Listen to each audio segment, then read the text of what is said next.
자, 오늘 수업 가보도록 하겠습니다. 일단 지난 시간에 했던 거 가볍게 좀 떠올리고 가봐야 되겠죠. 예, 그래서 여러분들은 일단 먼저 고전 시각 3강 한번 떠올려 보시죠. 3강. 네, 3강은 몇 페이지에 있냐라고 하면 일단 52페이지입니다. 52페이지. 네, 52페이지. 하긴 영상 봤니? 예. 괜찮대? 예, 제가 안 나와서 집중력은 좀 떨어져요. 확실히 실강보다는. 그죠? 예, 그렇지만 뭐 내용 자체는 간단하게 했으니까요. 자, 이때 여러분들 여기 세 작품을 묶어내는 포인트가 뭐였느냐 한번 읽어볼게요. 예, 구름이 무심탄 말이. 그죠? 여기서 중요한 건 구름과 낯빛이었죠? 대충 생각나죠? 이렇게 띄우면. 예, 그 다음에 두 번째는 청산, 유수, 청풍, 명월. 그죠? 예, 마지막에 분별 없이 늙으리라 라고 하는 거 보면 예, 그 다음 마지막에 대천바다 나오면서 그죠? 중침, 새침, 반을 나오고 예, 그걸 꿰어낸다는 말. 예, 근데 이 마지막이 중요하죠? 예, 온놈이 온말을 하여도 이미 짐작하소서 라고 나오는 부분. 그래서 첫 번째는 뭐에 대한 얘기다? 예, 구름은 간신으로서 욕심이 없단 말이 허무맹랑한 얘기다. 왜냐면 이 구름은 열심히 하늘을 떠다니면서 임금 태양을 가리고 덮지 않느냐라고 하는 얘기고, 이 이조노라는 작가의 어떤 그때 당시의 배경을 좀 보시면 고려말 국민왕을 배경으로 하고 있어서 간신에 대한 얘기다 이렇게 해석할 수 있다. 신돈에 대한 얘기다 이렇게 해석할 수 있다라는 얘기를 했었어요. 자, 그 다음에 두 번째로는 청산, 유수, 청풍, 명월 같은 경우는 긍정적 자연물, 자연의 대상이고 내가 바로 이 중에 있다는 거죠. 그래서 그 속에서 걱정 없이 늙으리라 라고 얘기하는 유유자적 자연에서 은거하는 노래였다라는 거죠. 굉장히 쉽죠. 그 다음 세 번째 사설시조였고요. 사설시조에서는 여러분들이 이런 초장, 중장에 굉장히 재밌는 표현들이 많이 나와요. 열거법 이런 것들이 나오면서 되게 재밌는 표현이 나오는데 이게 바로 뭐냐면 아주 넓은 바다에 바늘을 빠뜨렸는데 그것을 아주 뭉퉁한 노로 꺼내는 소리, 꺼낸다라는 이런 허무맹랑한 소문이 이런 말이 허무맹랑한 말이 나에 대한 온 말, 즉 소문과 같으니 이미 알아서 잘 분별해서 진작하소서라고 소문에 대해서 억울함을 노래하는 노래였습니다. 됐죠? 뭐 이 정도만. 고전 시간 솔직히 시조는요 생각보다 뭐 더 어렵게 나오기 힘들어요. 대충 여러분 딱 보고 이 내용이야 하고 그 맥락만 정확하게 잡으시면 그걸 헷갈리게 해석할 이유는 없습니다. 거의. 그래서 가볍게 하고 있고요. 그 다음에 현대시로 잠깐 넘어가 볼까요? 우리 지난 시간에 했던 거. 현대시는 3강입니다. 3강. 2강. 미안해요. 2강. 85, 86페이지에 있는 것이고요. 자, 그래서 85, 86페이지로 넘어오시면 여기 전체에서 하는 말은 이제 조금 내용이 어려워지기 때문에 일단 이거 노정기죠? 노정기. 이때 노정기라고 할 때 이때 노정이라는 건 뭐냐? 여행과 관련되어 있다라는 얘기를 했었어요. 그거에 대한 기록이다라고 했고, 그렇기 때문에 이때 여행이라는 건 일종의 자신의 인생하고 인생을 빗댄다라고 생각하시면 되겠고, 자신의 인생을 뒤돌아보면서 성찰하고 부정적 자기인식에 대한 얘기였다라는 얘기 떠올려 보시면 좋겠어요. 그러고 나면 우리가 이렇게 적어놨잖아요. 여기서 얼만큼 여러분들 내용이 떠오르는지 한번 보시면 된다고요. 그래서 이때 노정기라는 말은 여러 가지 비유가 쓰이고 있는데 자기 자신을 배에다 비유하고 있다는 거죠. 자신을 배 조각이나 포범이나 정크 뭐 이런 거에 빗대면서 무슨 삶을 형상하고 있다? 화제의 고통스러운 삶을 형상하고 있었어요. 그러고 나서 이제 좀 보시면 되죠. 그죠? 마치 깨어진 배 조각 같다. 그죠? 나의 삶의 티끌만 오래 묵은 포범처럼 매달아 있다. 내가 배라면. 그죠? 그러면서 나는 밤마다 서해를 밀항하는 정크에 소금에 쩔고 조수에 부푼 그런 모습과 같다. 나의 젊은 날. 굉장히 어떤 모습이다? 고난과 시련의 삶이다.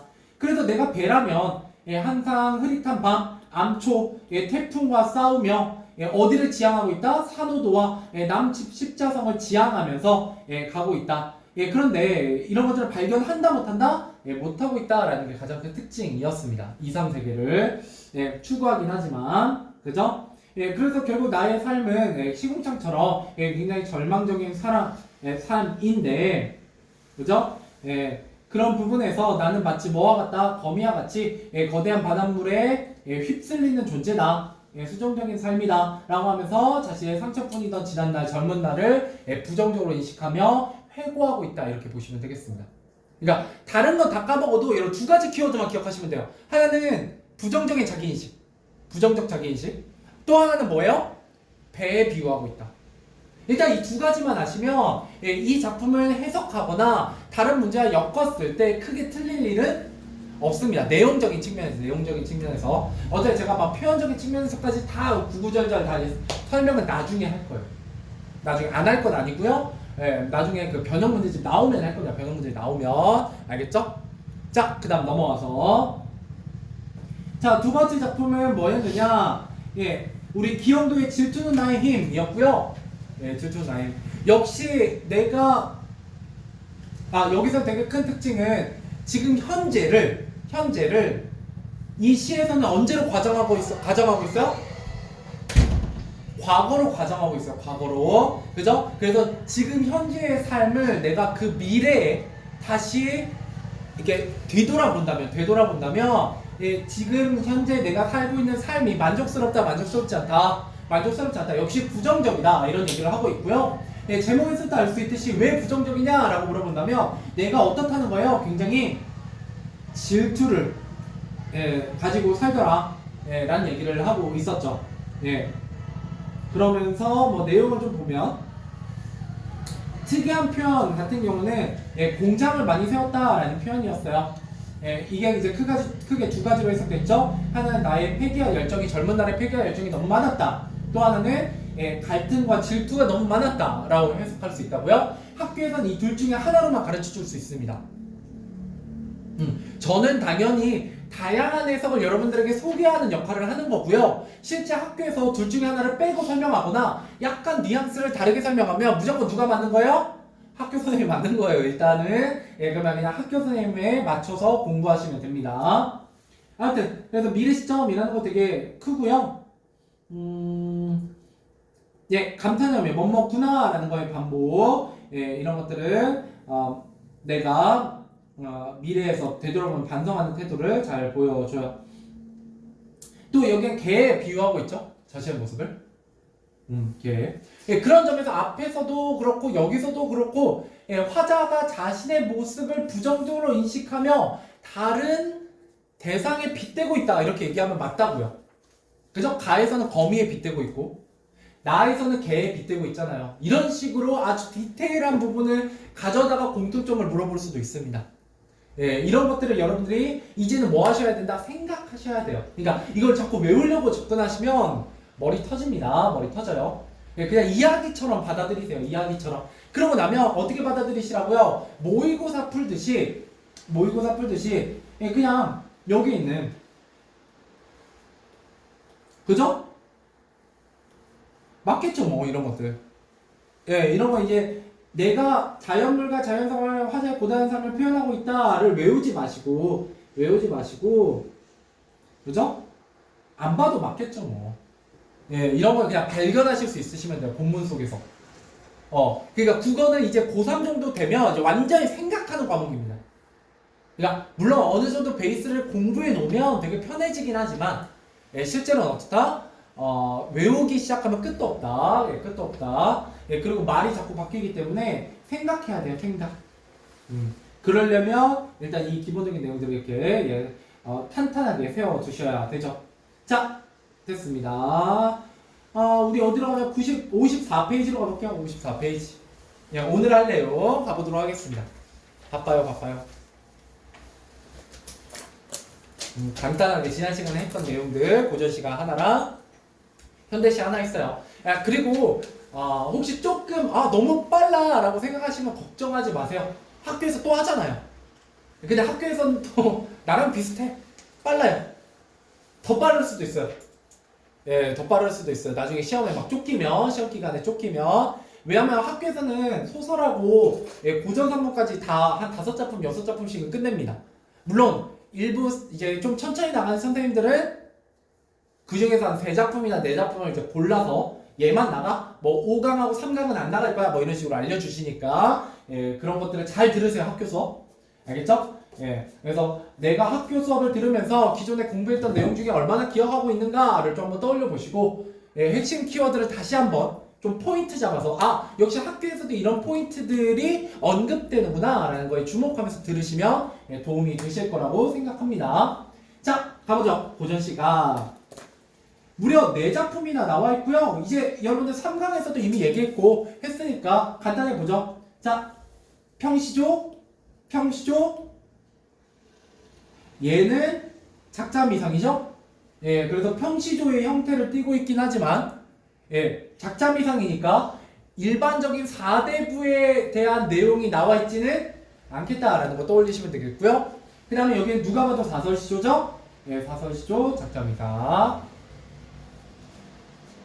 자 그러면 특이하게도 이 둘은 작자미상의 예, 조선 후기의 시조인데도 불구하고 형식적인 차이점을 가지고 있을 거고요. 그죠? 그 다음에 이 소설과 이 시조와 이 시조는 둘 다 사대부의 시조지만 자 서경덕이 누구예요?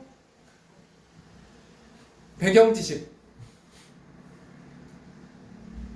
조선판 로미오와 줄리엣이잖아. 줄리엣은 누구고? 황진이고요. 서경덕은 황진이의 네, 유일한 사랑이었습니다. 자, 그래서 황진이의 뭐 정인? 예, 좀 예, 뭐 N이라고 쓰면 좀 예, 짜치니까 예, 정인이라고 써보죠. 예, 이때 정자는 이제 그 초코파이 정할 때 그 정자예요. 예, 정을 느끼다 할 때 그 정입니다.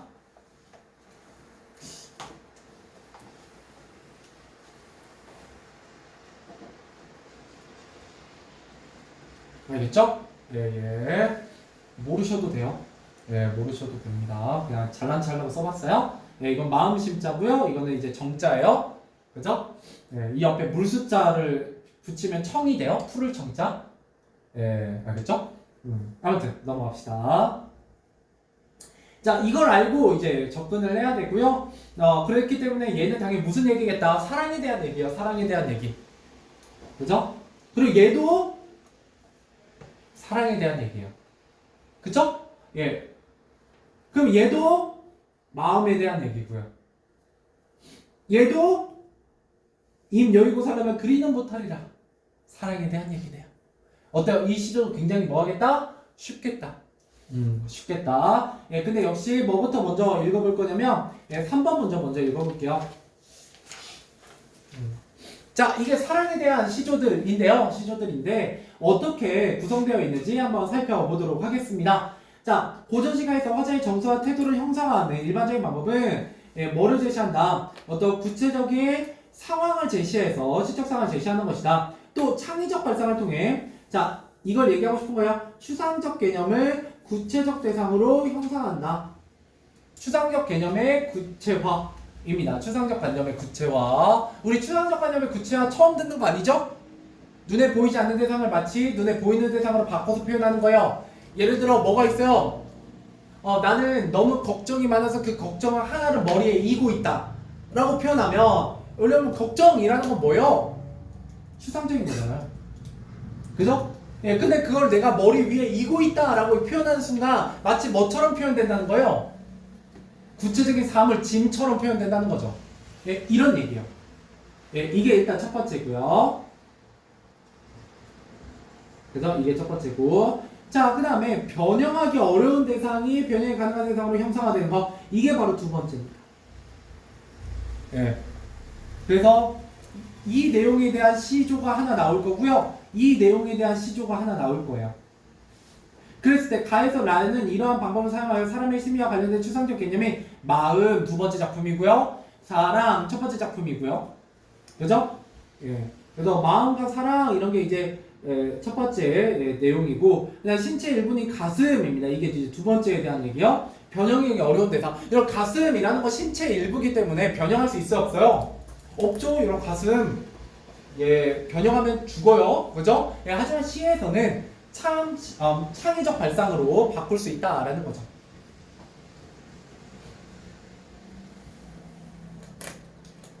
그러고 나서 라문단까지 공부해보고, 그 다음에 2번 보기도 조금만 읽어보도록 하겠습니다. 자, 가문단입니다. 자, 마음이 어리누니. 자, 이때 마음이 어리다라고 했어요. 이때 어리다는 무슨 뜻이에요? 이거 무슨 어? 현대어예요? 중세어예요? 중세어예요? 그러면 어리니까 뭐예요? 어리석다라는 거예요. 알죠?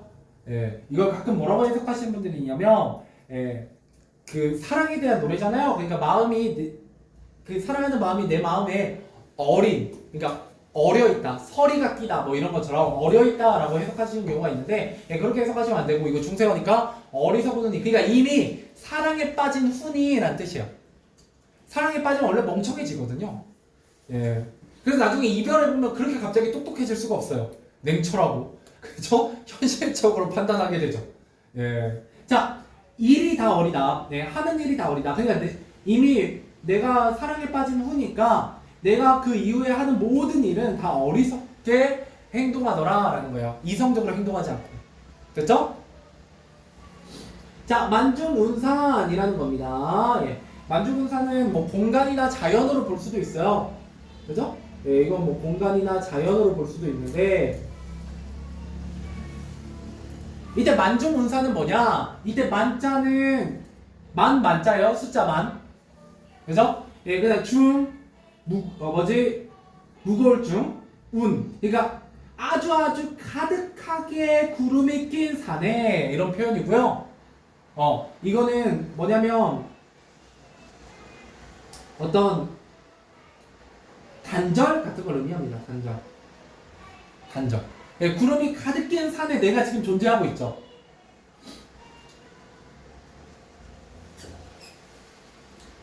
그래서 어느 님이 오리라마는, 그죠? 어느 님이 오겠으니까 이미 여긴 너무 이제 산속 깊은 곳, 구름이 가득 낀 굉장히 단절되고 먼 공간인데, 어느 님이 오리라마는, 자, 지는 잎, 부는 바람에 행여 그 인간으라 하고, 내가 지금 뭐 하고 있어요? 설레고 착각하고 있죠. 이거는 이제 지는 잎 부는 바람을 그로 뭐 하고 있어요? 착각하고 있어요. 왜?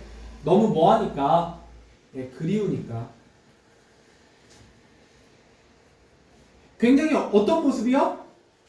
어리석은 모습이죠.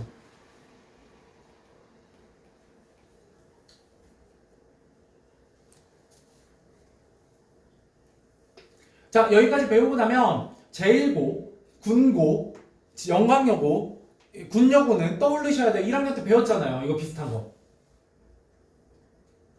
주출이 3대. 착각했던 거. 내가 님인 줄 알았더니 가까이 가보니까 뭐더라? 주출이 3대더라. 뭐 이렇게 했던 님이오마번을 이라는 사설시조가 있었어요.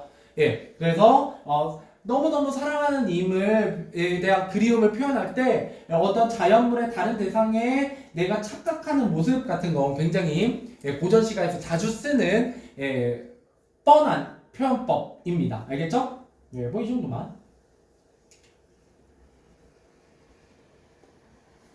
표현해 보면 되겠고요.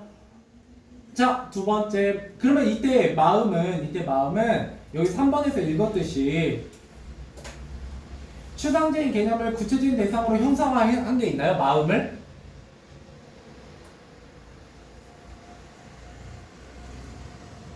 여기 보세요. 가는 지는 잎 부른 바람을 그라고 착각한 시적상을 제시하며 자신의 마음이 어리석다고 여기는 화차의 자책을 드러내고 있죠. 이건 맞잖아요? 근데 이렇게 나온 거 보면 여기 마음이나 사랑을 구체적인 대상으로 바꾼다라고 얘기했지만 실제 가에서는 마음을 구체적인 대상에 빗대지 않았다는 걸 알 수 있죠. 그러니까 여기에 그 마음이 안 나와 있잖아요. 그냥 이렇게만 나와 있으니까 그렇다는 것도 좀 떠올려 보시면 좋을 것 같아요. 자, 그럼 마음을 구체화시킨다는 건 뭐냐? 추상적인 걸 바로 이겁니다. 자, 이건 이제 연입니다. 연꽃, 연잎. 예, 그 연꽃을 연잎을 심어 실을 뽑아 긴 노끈을 비비어 걸었다가 사랑이 그쳐갈 때, 사랑이 끝나갈 때, 제 찬찬 감아 메오리다. 무슨 말이요? 그러면 잘 보세요. 이 사랑을 지금 뭐에 빗대고 있는 거예요? 끈에 빗대고 있는 거예요. 이해되세요? 그러니까 내가 연을 심어서 실을 뽑아갖고 긴 노끈을 미리 비비어서 걸어놨다가 뭐 할 때? 사랑이 뭐 할 때? 끊어질 때. 그죠? 이 노끈으로 찬찬 감아 다시 메오리다. 라는 뜻이에요. 이해되시나요? 여기까지? 자, 우리는 마음으로 맺었으니 끝일 줄이 있으랴. 무슨 법? 서리법. 그칠 줄이 있다 없다? 없다. 왜? 당신이 나를 떠나더라도 내가 뭐 할 거니까? 당신과의 인연을 놓지 않을 거니까 라는 뜻이죠? 그래서 끈에 빗대고 있다 정도만 보시면 돼요. 그래서 요거는 사랑이라는 추상적인 관념을 뭘로? 노끈이라는 구체적인 대상으로 빗대고 있다. 이 정도만 보시면 됩니다. 뭐 별로 할 게 없어요. 여기는 시조들은.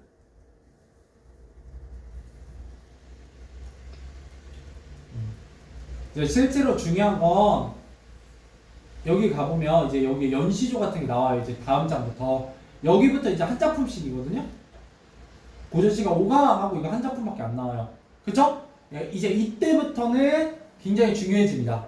시험에 낼 것도 좀 더 많고. 근데 이제 여기 고전 시간까지는 약간 맛보기 느낌이에요. 자, 가볼게요. 그 다음 이제 마음입니다. 자, 마음이 지척이면, 가까우면, 바로 앞이면, 천리라도 지척이요. 마음이 천리 오면, 지척도 천리로다. 자, 어때요? 이렇게 묶으면, 대구법이죠?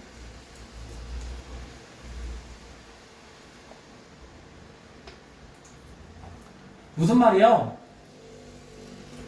내가 몸은 비록 멀리 떨어져 있더라도 마음이 가까우면 괜찮고 아무리 가까운 사이, 물리적으로 가깝더라도 마음이 멀면 소용없다 뭐 이런 얘기죠. 자, 그러니까 우리는 각재, 이때 각재는 각각의 존재라는 뜻입니다. 각각의 존재가 천리오나, 이때 천리는 물리적 거리요. 물리적 거리가 실제로 천리오나 천리나 떨어져 있으나 어떻게 생각해요? 지척인가 하노라. 이게 이제 뭐야? 심리적 거리죠.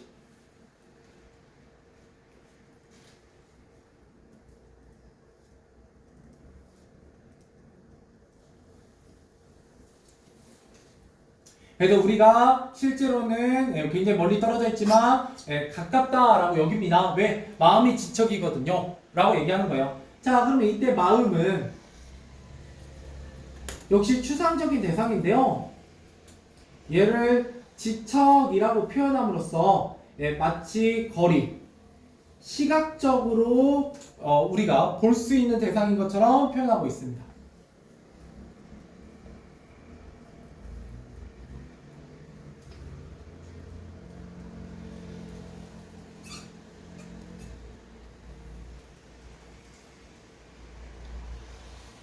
됐죠? 이것도 크게 어려운 거 없고요.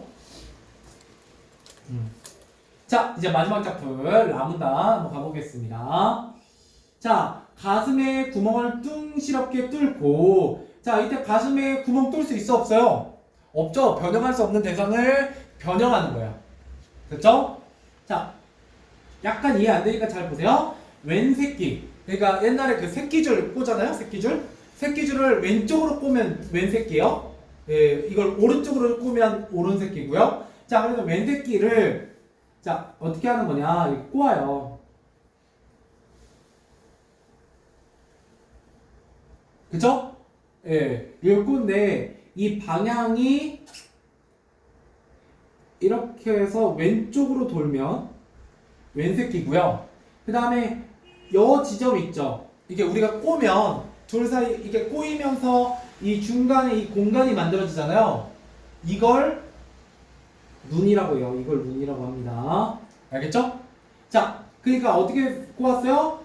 너스너스. 그러니까 막 촘촘하게 막 꼬은 게 아니라 이렇게 촘촘하게 꼬은 게 아니라 이렇게 대충 슬렁슬렁 이렇게 넓게 예, 꼬아. 그러니까 눈이 길죠. 여기가 됐죠? 자, 이렇게 새끼줄을 예, 길게 너슷너슷하게 꼬아. 그 구멍에 가슴 구멍이죠. 네, 이거 가슴 구멍이에요. 눈 구멍이 아니라. 자, 그 새끼줄을 넣고 두 놈이 두 끝을 마주 잡아 이리로 훑은 저리로 훌쩍. 예, 훑은 훌쩍 할 적에 어때요?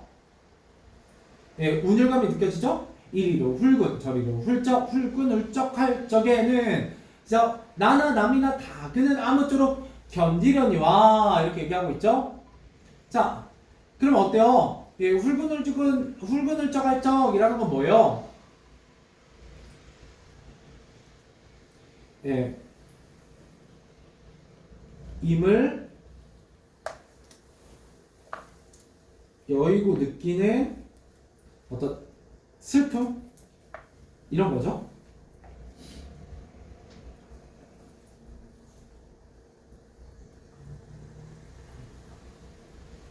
예, 이런 슬픔을 아무쪼록 견디려니와 왜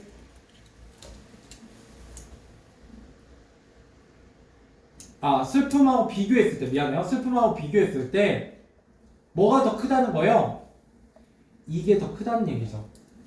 그러니까 내 가슴에 구멍을 뚫고 새끼줄을 양쪽에 놓고 훌근훌쩍해서 막 비비면 굉장히 가슴이 아프겠죠. 근데 그 가슴이 아픈 것보다 뭐가 더 힘들기 때문에 임을 열고 느끼는 슬픔이 더 크기 때문에 오히려 가슴에 느껴지는 고통은 견디겠지만 임을 열고 살면 그는 못하리라 라고 하면서 임에 대한 사랑을 굉장히 강조하는 그런 시조가 되겠습니다. 됐죠? 예, 뭐 별거 없어요. 자, 그런데 2번 한번 좀만 볼게요. 2번 이건 라므다 단독 문제인데요. 자, 보기에 A를 비교하여 감상한 내용으로 제출하지 않은 것입니다. 자, 이거 한번 조금만 읽어볼게요. 자, 라므다는 천국 영혼에 수록되어 있는 사설시조로 사랑을 방해하는 어떤 시련 속에서도 임에 대한 사랑은 변하지 않을 것임을 노래하고 있습니다. 예, 얘는 기본적으로 사설시조죠. 그리고 변치 않는 사랑을 노래하고 있어요. 뭐와 비교했을 때 구멍에 뚫린 구멍 가슴에 가슴 구멍에 이렇게 노끈이 왔다 갔다 하더라도 새끼줄이 왔다 갔다 하더라도 그 아픔보다 당신을 잃는 게 더 슬프다 뭐 이렇게 얘기하고 있는데 자 그런데 라의 내용과 유사한 노래가 대은 선생 실기에 전해지고 있습니다. 대은 고려시대 문신인 별안열의 호로 별안열은 고려에 대한 충정을 끝까지 지킨 무신이었습니다. 자, 이 책에 따르면 당시 고려를 무너뜨리고 조선은 경국을 계획했던 이성계는 자신의 생일에 변안열을 비롯한 고려의 신하들을 초대했습니다. 이날 이성계의 아들인 이방원의 이방원이 고려 신하들을 회유하기 위한 노래를 부르자 별안열은 다음과 같은 노래를 부르며 고려에 대한 변함없는 마음을 표현했다고 합니다. 이제 이 밑에 나와 있는 내용이 바로 이거겠죠? 자, 그럼 남녀간의 사랑을 표현한 라와 고려의 변함없는 충절을 노래한 변안열의 노래를 비교하여 감상해 봅시다. 라는 거예요. 자, 남녀간의 사랑 이야기는 무슨 이야기로 치환될 수도 있다. 임금을 향한 그저 충성으로도 치환될 수 있죠. 그래서 비슷해요. 내 가슴에 말만한 굉장히 큰 구멍을 뚫고 길고 긴 새끼줄을 꿰어 앞뒤로 끌고 당겨 갈고 쓸지라도 네가 하는 대로 내 마다치 않겠으나 그죠? 이때 너는 앞뒤로 끌고 당겨서 나를 괴롭게 하는 너죠? 말리지 않겠으나 내 임을 빼앗고자 한다면 이때 임은 고려겠죠? 고려를 빼앗고자 한다면 이런 일에는 내 굽히지 않으리라. 이거는 임금에 대한 충성, 그죠? 고려에 대한 충성을 드러내는 시가 되겠습니다. 그죠? 예, 뭐 이렇게 해서 비교하는 문제도 예, 나왔었어요. 됐나요? 예, 뭐 이거 별거 없죠? 예, 넘어가 보도록 하겠습니다. 현대시로 가보자. 예, 빨리 문제 집에 와야 되는데. 자, 우리 이제 무슨 작품에 대해서 공부해 볼 거냐면 첫 번째 작품은 예, 이용하게 자, 우라지오 가까운 항구에서 라는 작품입니다. 예, 여기는 몇 페이지냐면 89페이지가 되겠네요. 89, 90.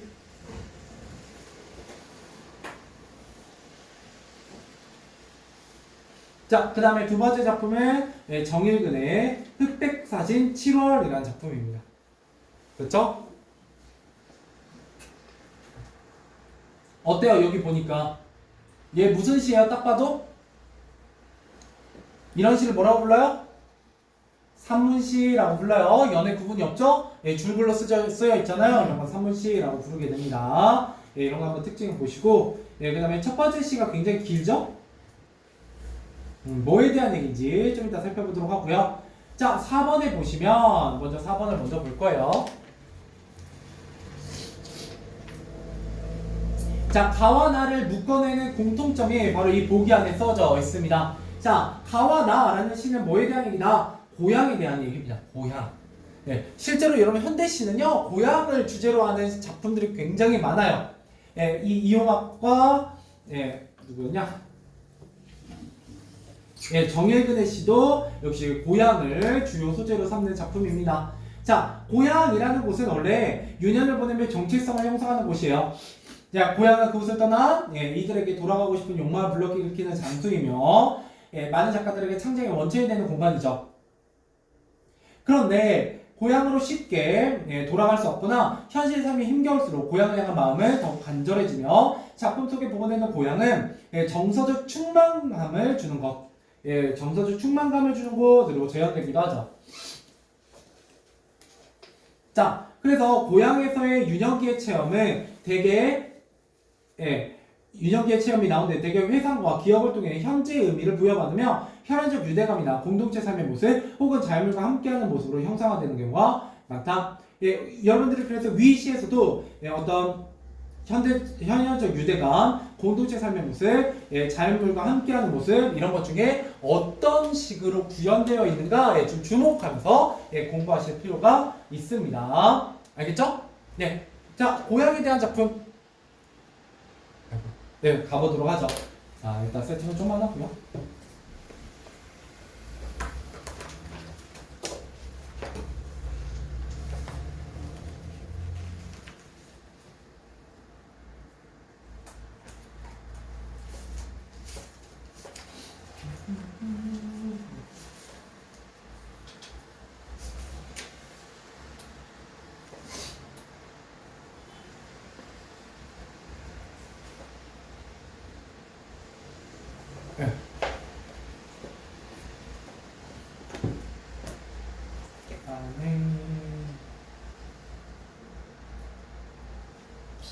여기 없네.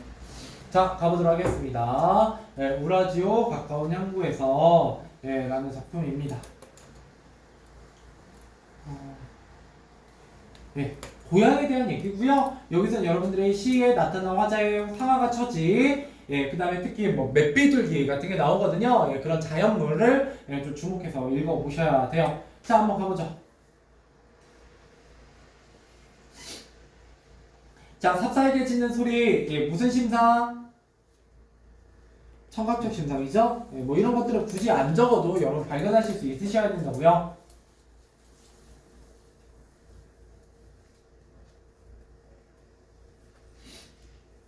근데 이 소리가 들리는 시간은 언제요? 눈보라에 얼어붙는 석 달 금은 밤이에요. 밤.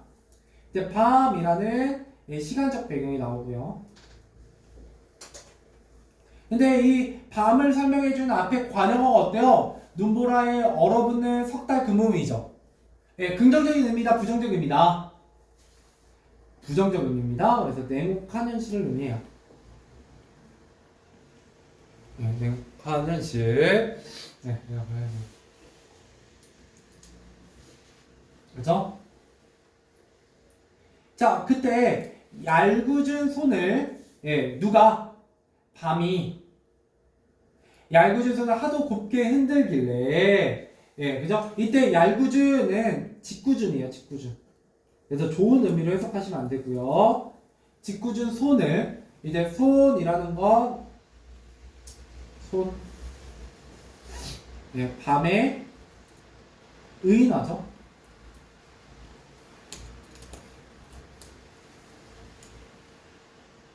네, 손을 하도 곱게 흔들길래 술을 마시어 불타는 소원으로. 자, 어떤 소원이요? 불타는 소원이죠. 불타는 소원. 이때 불타는 소원이라는 건 뭐냐? 무슨 소원이겠어요? 고향에 대한 얘기니까. 왜 부두로 왔겠어요? 뭐 하려고? 배 타고 고향으로 가려고.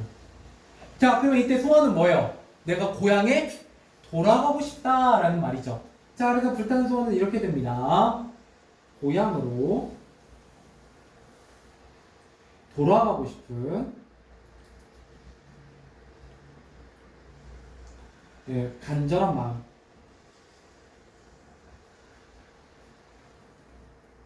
으로 해석할 수 있어요.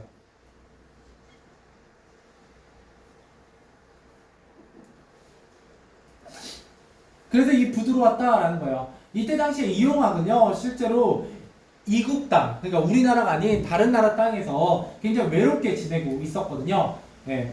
자, 그래서 1년. 예, 뭐에 대한 얘기냐? 예, 고향에 대한 불타는 향수. 예, 굉장히 강렬한 예, 향수. 이건 현재입니다. 자, 여기서 현재라고 나왔으니까 여러분 뭘 떠올려야 돼요? 그 고향에 대한 유년의 기억, 그죠? 과거의 기억 같은 게 나오겠구나라고 대충 짐작하시면 됩니다.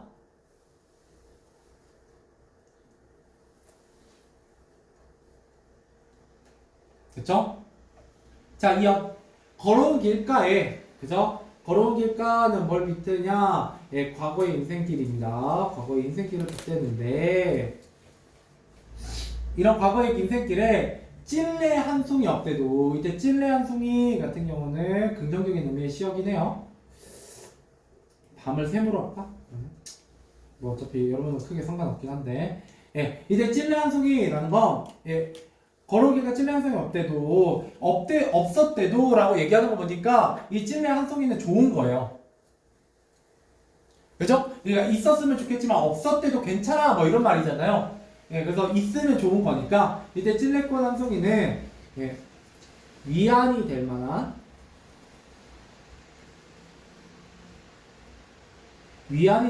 일을 예, 얘기하죠. 아주 작은 행복이에요. 예, 작은 행복.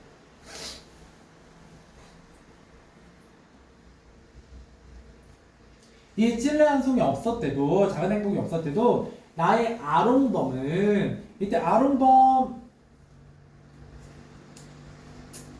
세모로 칠까? 아롱범은 자욱자욱을 뉘우칠 줄 모른다 라고 얘기하고 있어요. 이때 아롱범은 뭐냐면 표범입니다. 표범. 네, 표범. 세모 치면 안 되겠구나. 미안해 오늘. 그냥 조금 네모를 쳐야 되겠다. 네, 아롱범 좀 중요합니다. 나의 아롱범은 뉘우칠 줄 모른다라는 거예요. 그러니까 이런 작은 행복이 없는 과거의 어떤 힘든 인생길에도 뉘우칠 줄 모른다. 그러니까 개의치 않는다라는 뜻이죠. 자, 이게 무슨 뜻이냐? 현실에 맞서는 화자의 치열한 삶의 표상입니다.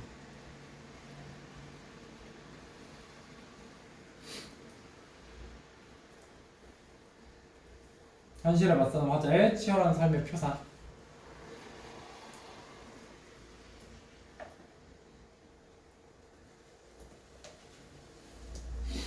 그렇기 때문에 나는 현실과 맞서서 치열하게 살 거기 때문에 이런 찔레 한 송이 없었대도 뉘우치지 않는 거예요. 그 이때 자욱자욱은 무슨 말이냐? 발자국이에요, 발자국. 이건 무슨 뜻이냐? 걸어온 길. 즉 나의 발자국을 후회하지 않는 당당한 태도.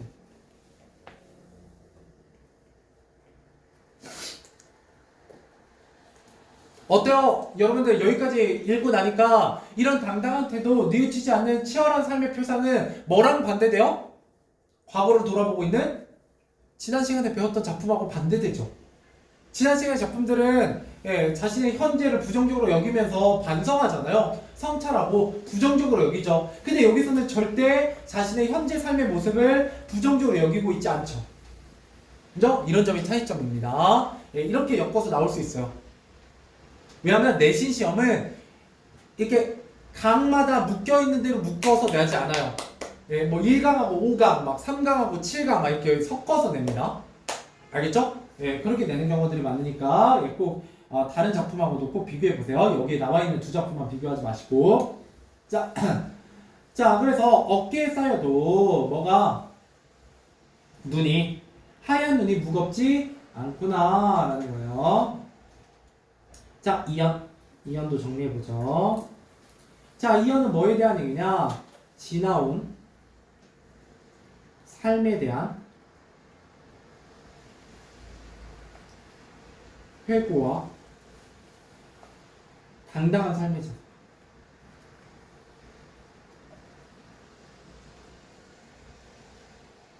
라고 볼 수 있습니다.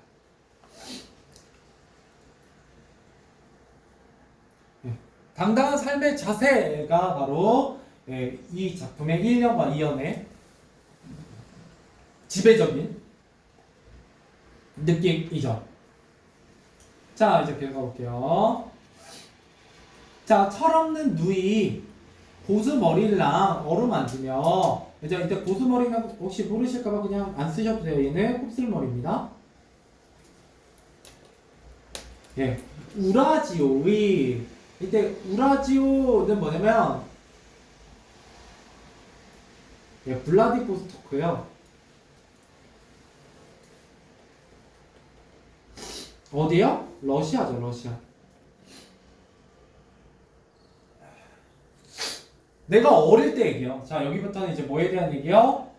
과거에 대한 얘기입니다. 과거. 그 과거에 우라지오의 얘기를 캐고 싶었던 밤이면, 자, 이야기를 캐고 싶었다라는 거 무슨 뜻이에요? 이 블라디보스토크 우라지오가 나의 뭐다? 동경의 대상이었다라는 거죠. 더 들려주세요. 더 들려주세요. 우라지오가 어떤 곳이라고요? 막 이렇게 하면서 궁금해했다는 거죠. 내가 동경했었다라는 거예요. 어릴 때는.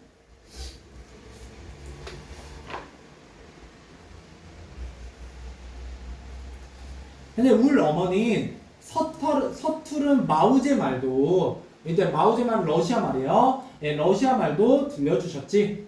자, 조름조름 귀 밝히는 누이 잠들 때 꺼정, 등불이 깜빡 저절로 눈 감을 때 꺼정. 그죠? 저절로 깜빡 저절로 눈 감을, 이거 뭐 의의법이고요. 그죠? 깊은 밤을 의미하죠.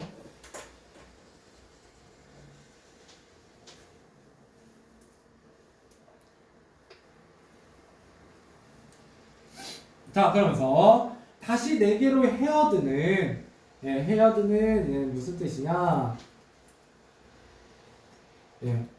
해치고 들어오는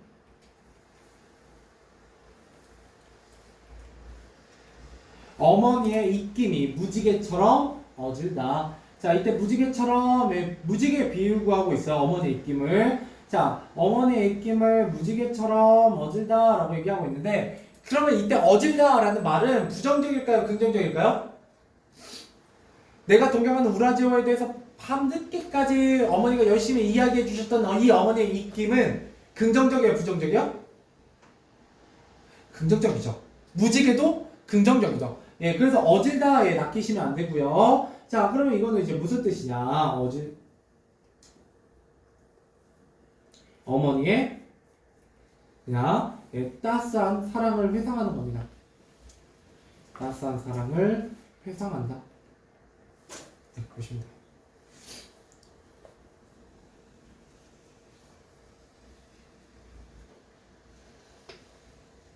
됐죠? 자, 나는 그 모두를 살뜰히 담았으니, 예, 그 모두는 당연히 어머니의 이야기고요. 어린 기억의 새야 귀성스럽다. 이때 어린 기억의 새 같은 경우는 뭘 의미하냐면, 예, 어린 시절을 회상하는,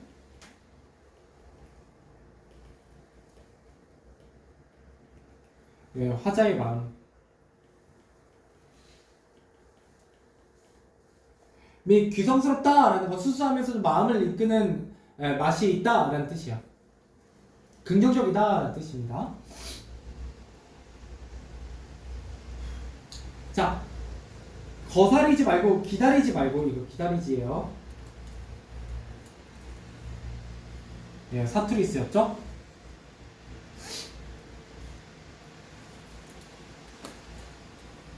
마음의 은줄의 작은 날개를 털라. 이게 또 쭉 밑줄 쳐보시고. 자, 어린 시절을 비유하고 있어요. 예, 어린 시절에 대한 회상.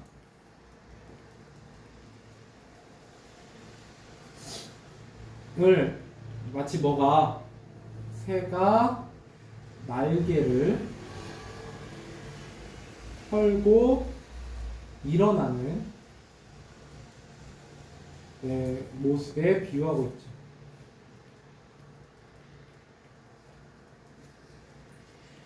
네, 적극적 과거회상 태도예요. 네, 적극적으로 과거를 회상하려는 태도가 드러나 있습니다.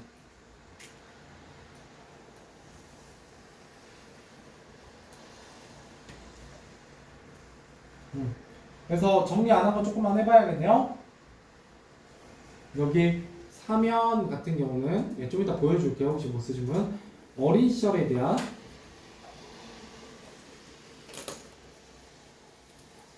예, 회상이고요. 당연히 과거에 대한 얘기죠.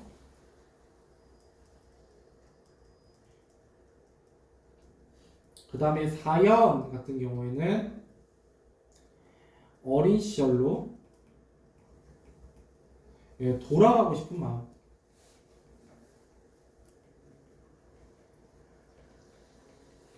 을 의미합니다. 어린 시절로 돌아가고 싶은 마음.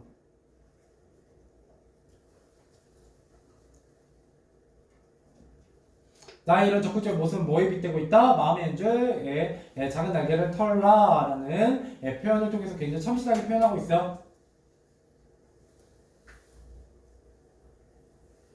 자, 이제 거의 다 끝나갑니다. 자, 드나드는 배 하나 없는 지금. 자, 그러면 이때 지금이라는 시간은, 그죠? 예, 드나드는 배가 하나도 없잖아요. 이 드나드는 배가 있어야죠. 그래야 내가 어디로 돌아갈 수 있으니까.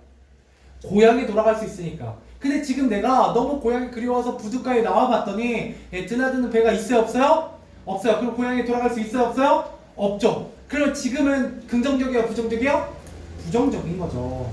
자, 그래서 이때 지금은 절망적 현실입니다.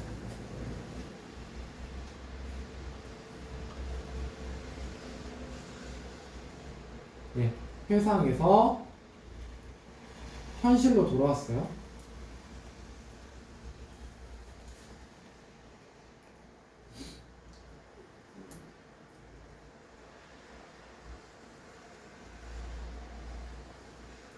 돌아왔어요. 자, 부두에 호젓선 나는 맷비둘기 아니건만 맷비둘기가 아니라는 얘기죠. 그러니까 아니건만 날고 싶어요. 그러니까 나는 맷비둘기가 아닌데 맷비둘기가 어떻다는 거예요? 부럽다는 거죠. 나도 맷비둘기처럼 뭐 하고 싶다는 거예요? 날고 싶다는 거죠. 왜 날고 싶어요? 그렇죠. 고향에 가고 싶어서 그렇죠.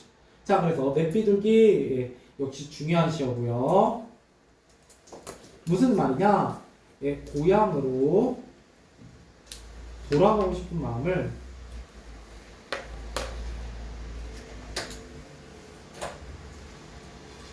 예, 나타내는 예, 마음입니다. 나타내는 매개문.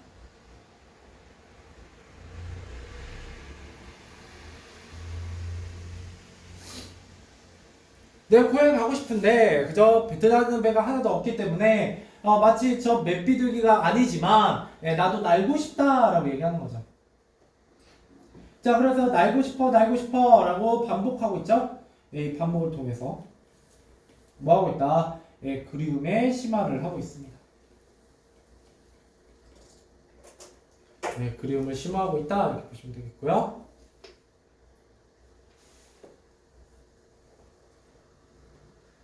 자, 그러면서 머리에 어슴푸려 그려진 그곳, 이 그곳이 어디요? 바로 당연히 고향이고요.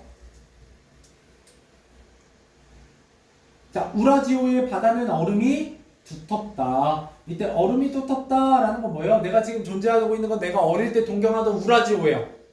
예, 우라지오를 왔더니 뭐가 그리워요? 고향이 그립죠. 근데 왜 드나드는 배가 없어요? 가고 싶은데 얼음이 두텁게 얼어서 배가 뜨지 못하는 거죠. 자, 이때 얼음이 두껍다라는 건 예, 고향에 돌아갈 수 없는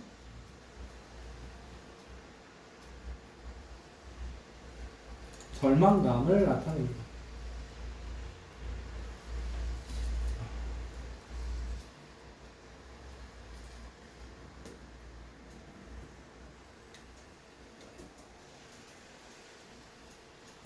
자, 마지막입니다. 네, 마지막 면. 자, 등대와 나와 서로 속삭일 수 없는 생각이 잠기고, 이때 등대 같은 경우는 자, 이런 의미가 있어요. 등대. 좀 의미가 긴데. 자, 배가 항해할 수 없어.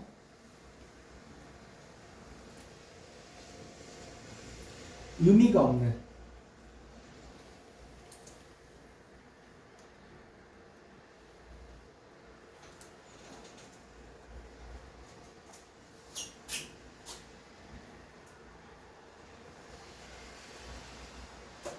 없는 예, 등대와 등대와 고향에 갈 수 없는 화자를 동일시합니다.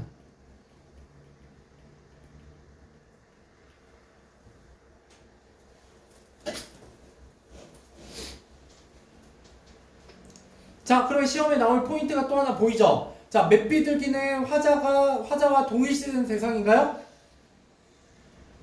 아니죠. 그죠? 나는 맵비둘기가 다르죠. 예, 근데 나는 맵비둘기처럼 날아가고 싶은 거고요. 정작 나는 누구와 동일해요? 등대와 동일하죠. 그럼 맵비둘기와 등대는 상반되죠. 됐죠? 예, 당연히 등대도 중요합니다. 중요한 시어고요. 자, 서로 속삭일 수 없는 생각에 잠기고 밤은 얄팍한 꿈을 끝없이 꿰인다. 이때 이제 이 얄팍한 꿈이라는 건 가고 싶으나 갈 수 없는 고향에 대한 꿈이고요.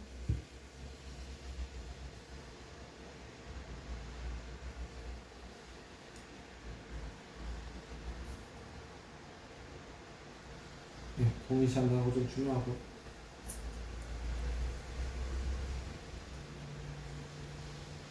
자, 마지막. 가도 오도 못할 우라지오. 그래서 어떤 방황하는 미국 땅에서의 절망감을 표현하고 있습니다. 근데 시 자체는 어려운 게 별로 없어요. 말하고자 하는 거가 좀 뚜렷하거든요. 그래서 마지막 몇 년이야 이게? 5연, 6연. 5연과 6연은 5에서 6연은 고향으로 갈 수 없는 절망적 현실, 현재입니다.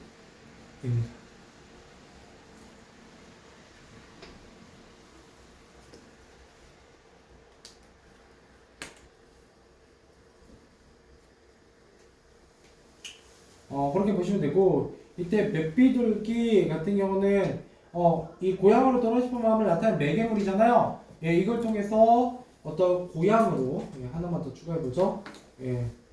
가고 싶은 간절함을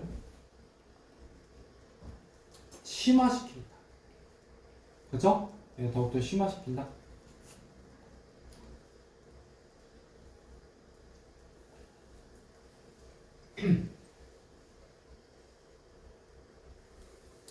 자, 그래서 그렇게 하고 여기도 하나만 더 추가해 보죠.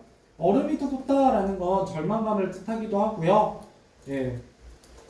외부와 단절된 고독한 상황을 뜻하기도 해요.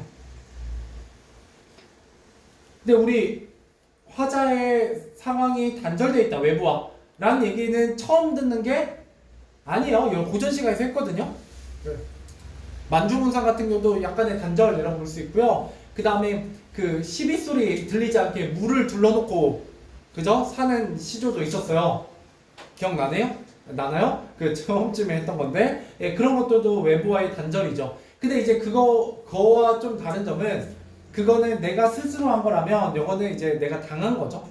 네, 그래서 약간 다르긴 한데 아무튼 단절이라는 키워드가 좀 반복적으로 나오고 있다라는 것도 좀 떠올려 보시면 좋겠습니다. 자, 이 영화 우라지오 가까운 항구에서는 몇 가지 특징이 있어요. 일단 뭐 고향에 대한 그리움,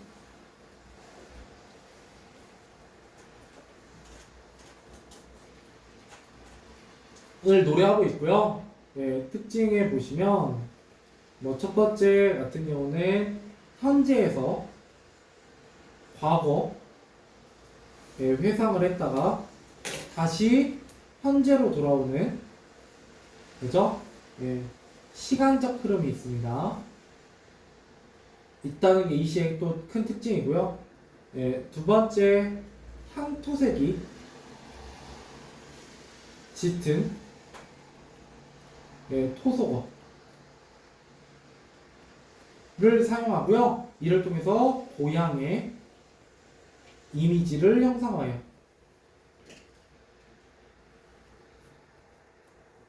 고향의 이미지를 형상합니다. 세 번째, 맷비둘기 라든지 그 다음에 등대 라든지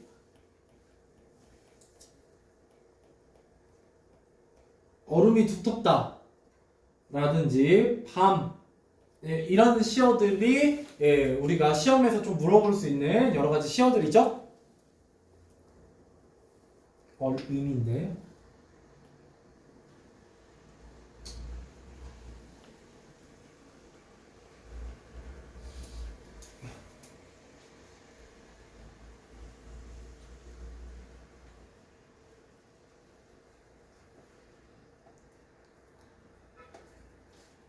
됐나요? 네. 이 정도 보시면 될 것 같아요. 됐죠? 별로 어려운 내용의 시는 아닙니다. 그냥 우라지오가 블라디보스톡이라는 것만 아셔도 이 내용을 해석하는데 굉장히 그 하나의 딱 그 포인트만 잡으시면 그 다음부터 쭉 해석되는 부분이 있어요. 뭐 그렇게 어렵게 꼬아놓은 내용도 없고요. 그죠? 그렇게 보시면 될 것 같습니다. 자, 두 번째 작품을 일단 넘어가 보도록 하죠. 흑백사진 7월이라는 작품입니다. 세팅을 좀 맞아 하고.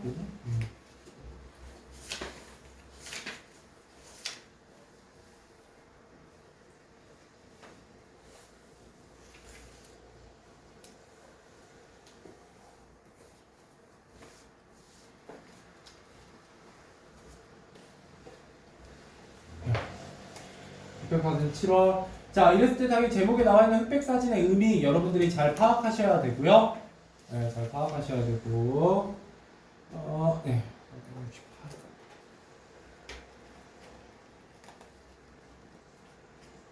이것도 역시 고향과 관련되어 있는 내용이다. 이렇게 보시면 되겠죠?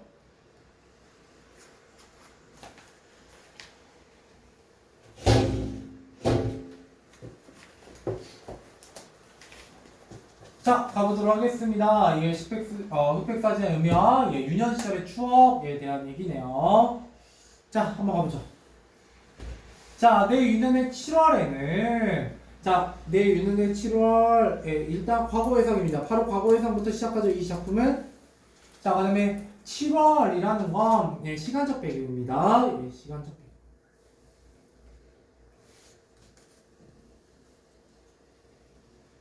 자, 그러다면 여기서부터 묶여요. 내과부터. 주로 뚝 뒤까지 묶이니까 잘 따라오세요.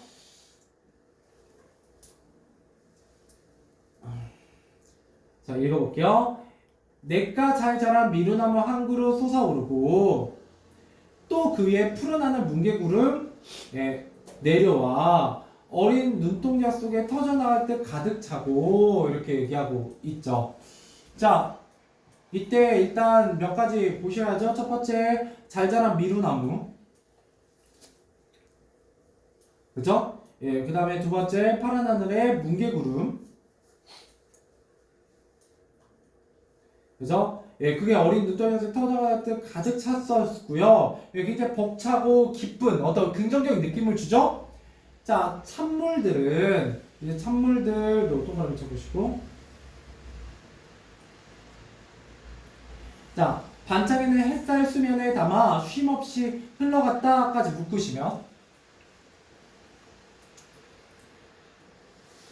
자, 요거는 뭐에 대한 얘기냐? 유년 시절에 보았던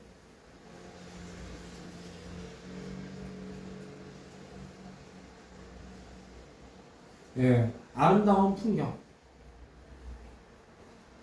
아름다운 여름 풍경입니다.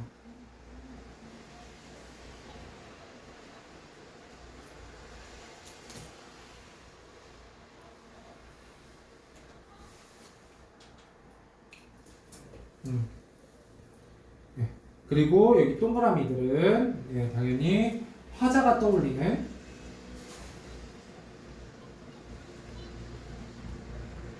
화자가 떠올리는 유년 시절의 아름다운 것들이죠.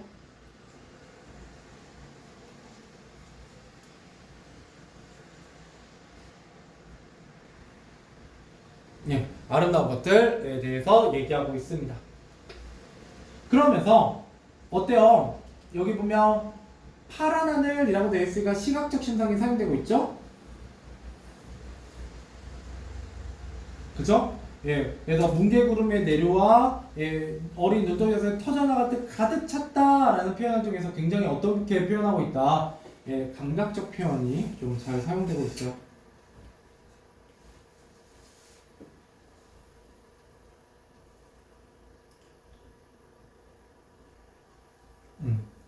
자, 그러고 나면 뭐라고 얘기하냐? 여기 냇물. 아, 흘러 어디로 가니? 라고 얘기하고 있는데요. 이거는 뭐이냐면 동요 냇물의 노랫말이야.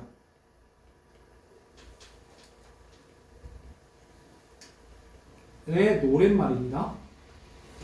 그게 인용되어 있는 거고요. 이게 바로 순수한 동심이죠.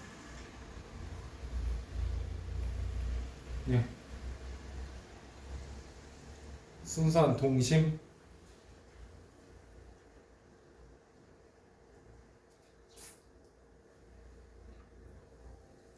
자, 계속 읽어볼게요. 어디로 가니? 착한 노래들도 물고기들과 함께 큰 강으로 헤엄쳐 가버리면 과수원을 지나온 달콤한 바람은, 자, 잘 보세요. 착한 노래들도 물고기들과 함께 큰 강으로 헤엄쳐 갔대요. 여러분, 노래는 헤엄쳐 가요? 아니죠. 이때 착한 노래는 뭘 의미해요? 앞에서 불렀던 동요예요. 냇물이란 동요고요. 그죠? 이 냇물이란 동요를 착한 노래라고 형성하고 있는 거고, 이것을 네, 큰 강으로 헤엄쳐 가버렸다라고 표현함으로써 예, 어떻게 표현한 거다? 노래를 시각적으로 형성한 겁니다. 시각적으로 형성한.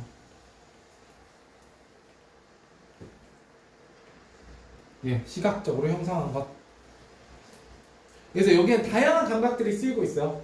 되게 재밌는 표현들이 많죠.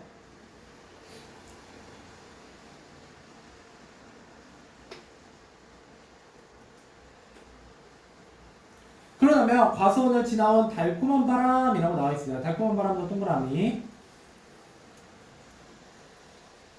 자, 근데 얘는 동시에 예, 공간각적 심상입니다.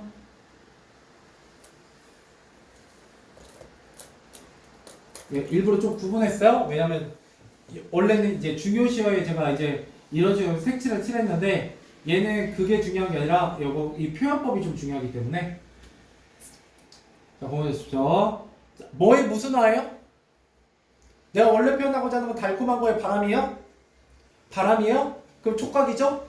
촉각을 뭘로 표현하고 있어요? 미각으로. 고맙습니다. 그래서 촉각의 미각화라고 보셔야 돼요.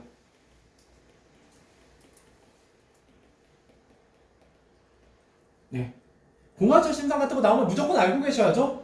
예, 기본 중에 기본이에요. 아까 맵비둘기나 등대 같은 것도 당연히 알고 있어야 되듯이. 예. 자, 미루나무 손들을 흔들어 차르르 차르르. 그죠? 차르르 차르르. 이거는 의태어라고 볼 수도 있겠네요. 그죠? 그 다음에 손. 이때 손은 뭘 의미해요? 예, 잎사귀요, 잎사귀.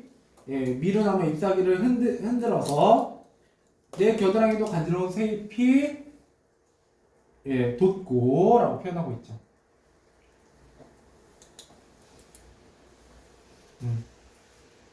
그죠? 미루나무 손들을 흔들어 차르르 차르르.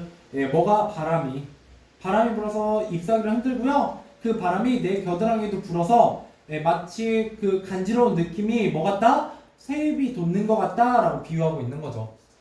되게 동요 같으면서도 굉장히 아름다운 표현들이에요. 자, 그러고 나면 물 아래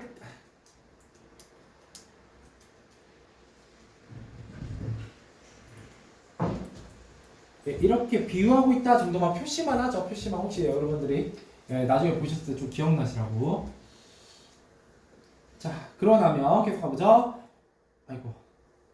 물 아래까지 예, 헤엄쳐가 누워 바라보는 하늘 위로 내가 이제 누워서 바라보고 있어요. 뭘 바라보고 있냐? 삐뚤삐뚤 헤엄쳐 달아나던 미루나무 한 그루라고 되어 있죠.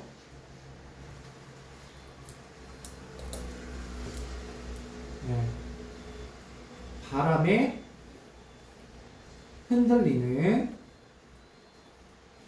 예, 미루나무의 모습 이라고 보시면 돼요.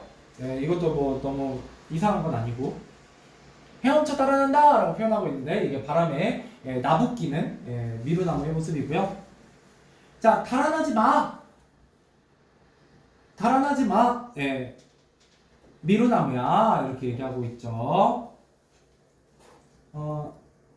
이렇게 예, 역시 여기도 밑줄 쳐보면 달아나지 마 라고 얘기하는 건 예, 의인법이라고 볼 수 있습니다. 미루나무 마치 사람처럼 표현하고 있죠. 자, 그러고 나서 이제 마지막 세 줄이요. 자, 귀에 들어간 물을 뽑으려 햇살에 데워진 둥글돌을 골라 귀에를 가져다 대면, 그죠? 허기보다 먼저 온몸으로 퍼져든 따뜻한 오수라고 얘기하고 있네요. 자, 이때 이제 이건 무슨 말이냐?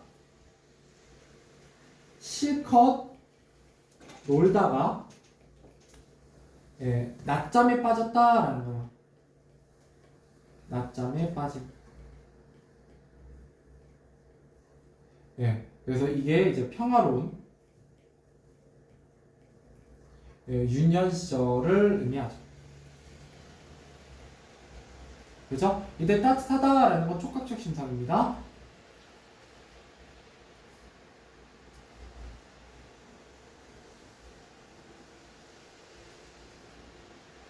이때 오수가 여러분 그 더러운 물이라는 뜻이 아니고요. 낮 오자예요. 낮 오. 정오 할 때 오. 예, 그래서 오수라는 건 낮잠이라는 뜻입니다. 한자로. 자, 계속 가볼게요. B. 점점 무거워져오는 눈꺼풀 위로. 예, 눈꺼풀 위로.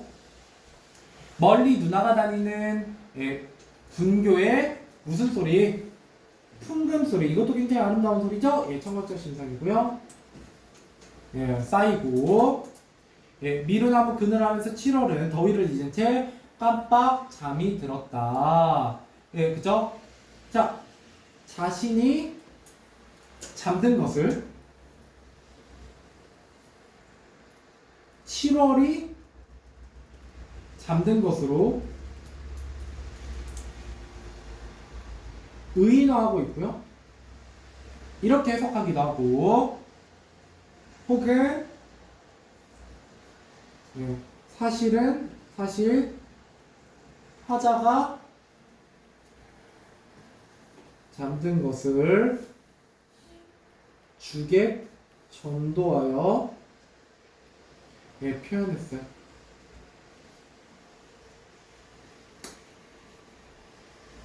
예, 주객 전도 정도면은 파란색이 되겠네요.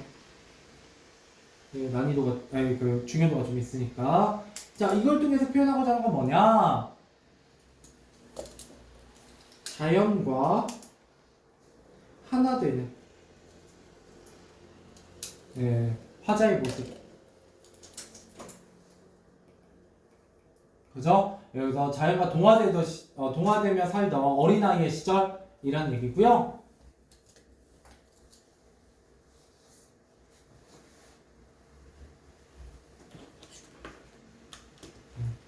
자, 그랬을 때 이때 흑백사진이라는 뜻은 예, 유년 시절의 아련한 추억을 의미합니다. 예, 아련한 추억. 자, 그래서 예, 특징.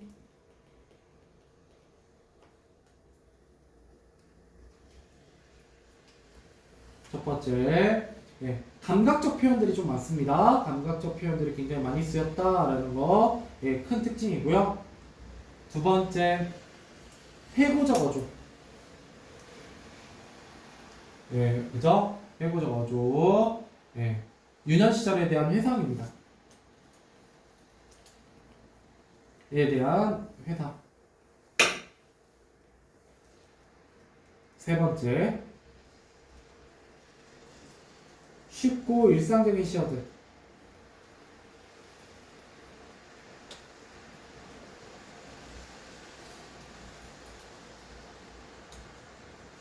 네 번째, 산문시입니다.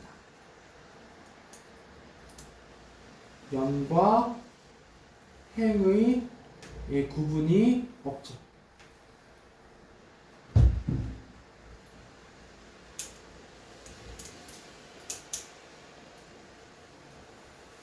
됐죠? 예, 그래서 하나의 장면처럼 예, 굉장히 풍경을 아름답게 묘사하고 있고요. 마치 우리가 사진 한 장을 본 것처럼 예, 시를 표현하고 있고 예, 그 유년 시절의 어떤 동심 이런 것들도 좀 엿볼 수 있는 일상적이고 쉬운 예, 언어들을 사용하고 있는 것이 굉장히 큰 특징인 시였습니다. 시 자체 크게 어렵지 않죠? 예, 오늘은 여기까지 하도록 하죠. 고생하셨어요.